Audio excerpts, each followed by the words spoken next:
Praise the lord.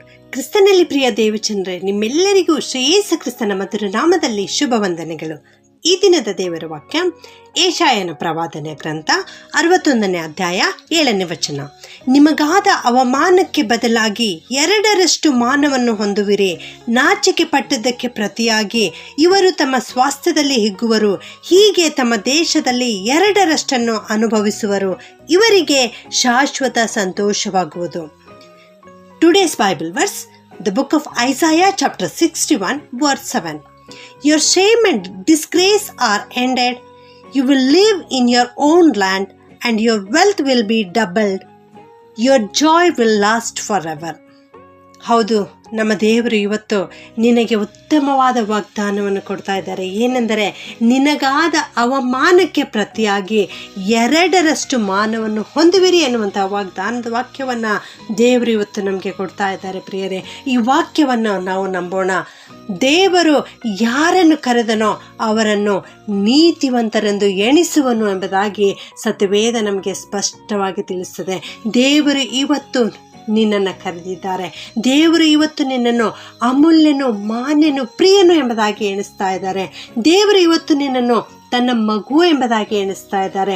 ನೀನು ನಿನ್ನ ತಾಯಿಯ ಗರ್ಭದಲ್ಲಿ ಮೂಡುವುದಕ್ಕಿಂತ ಮುಂಚಿತವಾಗಿ ದೇವರು ನಿನ್ನನ್ನು ಬಲ್ಲಾತನಾಗಿದ್ದಾನೆ. ನೀನು ನಿನ್ನ ತಾಯಿ ಗರ್ಭದಲ್ಲಿದ್ದಾಗಿನಿಂದ ದೇವರು ನಿನ್ನನ್ನು ಹೊತ್ತು ಸಹಿಸುತ್ತಾ ಬರ್ತಾ ಇದ್ದಾರೆ.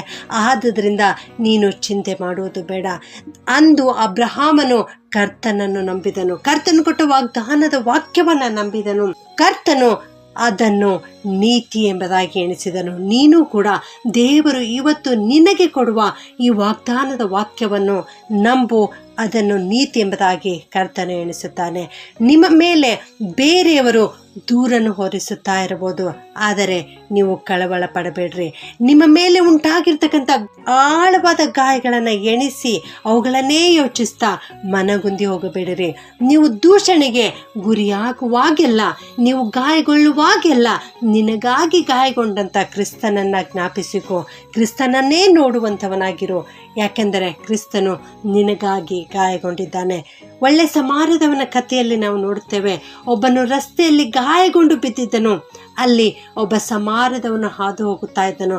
ಅವನು ಆ ಗಾಯಗೊಂಡ ವ್ಯಕ್ತಿಯ ಬಳಿಗೆ ಹೋಗಿ ಅವನ ಗಾಯಗಳನ್ನು ಮುಟ್ಟಿ ಎಣ್ಣೆಯನ್ನು ಹಚ್ಚಿ ಛತ್ರಕ್ಕೆ ಕರೆದುಕೊಂಡು ಹೋಗಿ ಅವನನ್ನು ಆರೈಕೆ ಮಾಡಿದನು. ಪ್ರಿಯರೇ, ಅದೇ ರೀತಿಯಲ್ಲಿ ಒಳ್ಳೆ ಸಮಾರದವನ ರೀತಿಯಲ್ಲಿ ನಮ್ಮ ಯೇಸು ಕ್ರಿಸ್ತನು ನೀನು ಗಾಯಗೊಂಡಿರುವಾಗ ನಿನ್ನ ಬಳಿಗೆ ಬರುತ್ತಾನೆ. ತನ್ನ ಪ್ರೀತಿಯ ಕರದಿಂದ, ತನ್ನ ಗಾಯಗೊಂಡ ಹಸ್ತಗಳಿಂದ ನಿನ್ನ ಗಾಯಗಳನ್ನು ಮುಟ್ಟುತ್ತಾನೆ.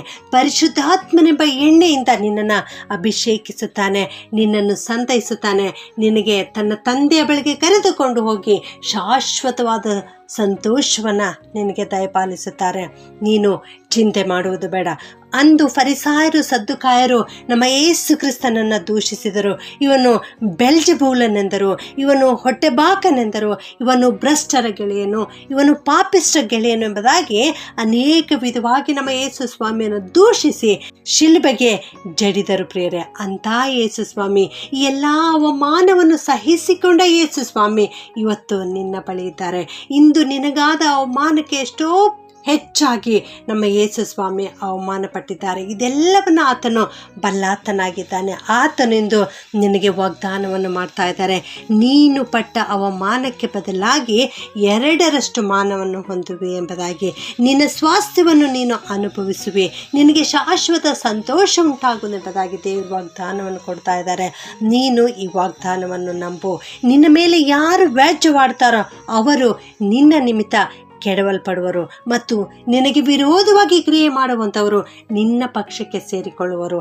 ಆದುದರಿಂದ ನೀನು ಭಯಪಡಬೇಡ, ಕಳವಳ ಪಡಬೇಡ. ಈ ವಾಗ್ದಾನವನ್ನು ನಂಬು. ಕರ್ತನನ್ನೇ ದೃಢವಾಗಿ ಹಿಡಿದುಕೋ. ಕರ್ತನನ್ನು ಗಟ್ಟಿಯಾಗಿ ಹಿಡಿದುಕೊಂಡು ಪ್ರಾರ್ಥನೆ ಮಾಡುವಂಥವನಾಗಿರು. ಖಂಡಿತವಾಗಿಯೂ ನಿನ್ನ ನಿರೀಕ್ಷೆಯು ನಿರರ್ಥಕವಾಗದು. ದೇವರು ನಿನ್ನನ್ನು ಕಾಪಾಡುವರು. ಪ್ರಾರ್ಥನೆ ಮಾಡಿಕೊಳ್ಳೋಣ. ಪ್ರೀತಿಯ ಪರಲೋಕದ ತಂದೆಯಾದ ದೇವರೇ, ನಿನಗೆ ಸ್ತೋತ್ರ ಉಂಟಾಗಲಿ ಸ್ವಾಮಿ. ನೀನು ನಮ್ಮನ್ನು ಪ್ರೀತಿಸಿ ಆಶೀರ್ವದಿಸಿ ವಾಗ್ದಾನದ ವಾಕ್ಯವನ್ನು ಕೊಟ್ಟಿದ್ದೀರಪ್ಪ, ಅದಕ್ಕಾಗಿ ಸ್ತೋತ್ರ ತಂದೆ. ನಿಮಗಾದ ಅವಮಾನಕ್ಕೆ ಬದಲಾಗಿ 2ರಷ್ಟು ಮಾನವನ್ನು ಹೊಂದುವಿರಿ ಎನ್ನುವಂಥ ವಾಗ್ದಾನದ ವಾಕ್ಯವನ್ನು ಇವತ್ತು ನಮಗೆ ಕೊಟ್ಟಿದ್ದೀರಿ ತಂದೆಯೇ. ನಿನ್ನನ್ನು ಕೊಂಡಾಡ್ತೇವೆ ಸ್ವಾಮಿ. ಈ ವಾಕ್ಯ ಕೇಳಿಸಿಕೊಳ್ಳುತ್ತಿರುವ ಪ್ರತಿಯೊಬ್ಬೊಬ್ಬರನ್ನು ಆಶೀರ್ವದಿಸು ಸ್ವಾಮಿ. ಇವರಲ್ಲಿ ಅನೇಕರು ನಾನಾ ವಿಧವಾದ ದೂಷಣೆಗೆ ಒಳಗಾಗ್ತಾ ಇದ್ದಾರಪ್ಪ, ಅವಮಾನಕ್ಕೆ ಒಳಗಾಗ್ತಾ ಇದ್ದಾರೆ ಕರ್ತನೆ. ದುಃಖಿತರಾಗಿದ್ದಾರೆ, ಚಿಂತೆಯಲ್ಲಿದ್ದಾರೆ, ಕಳವಳದಲ್ಲಿದ್ದಾರೆ, ಅಸಮಾಧಾನಗೊಂಡಿದ್ದಾರೆ ದೇವ. ಇವರನ್ನು ಕನಿಕರಿಸಪ್ಪ. ನಿನ್ನ ಗಾಯವುಳ್ಳ ಹಸ್ತದಿಂದ ಇವರ ಗಾಯಗಳನ್ನು ಗುಣಪಡಿಸು. ಪವಿತ್ರಾತ್ಮನ ಬೆಣ್ಣೆಯಿಂದ ಇವರೆಲ್ಲರನ್ನ ಅಭಿಷೇಕಿಸು ಕರ್ತನೆ. ಇವರಿಗೆ ಶಾಶ್ವತವಾದ ಸಂತೋಷವನ್ನು ಒದಗಿಸಿ ಕೊಡಬೇಕಾಗಿ ಪ್ರಾರ್ಥಿಸುತ್ತಾಯಿ. ಯೇಸುವಿನ ನಾಮದಲ್ಲಿ ಬೇಡುತ್ತೇನೆ ತಂದೆಯೇ, ಆಮೆನ್.